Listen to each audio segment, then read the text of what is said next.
அந்த கதை சார் அந்த டோர் மட்டும் கொஞ்சம் ஈரோடு சார் கொஞ்சம் பின்னாடி சரிங்க கொஞ்சம் வாங்க கொஞ்சம் பின்னாடி வந்து எடுங்க வேணாம்னு சொல்லுங்க கொஞ்சம் பின்னாடி வந்து எடுங்க சார் அவரே போடுறதா இருப்பாரு வேற யாரும் இருமா. ஆமாம் சார் சார் யார்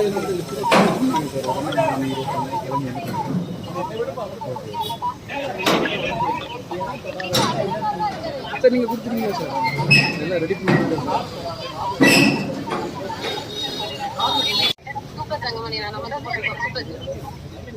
வெப்படை போட்டுக்கோங்க. வெப்படை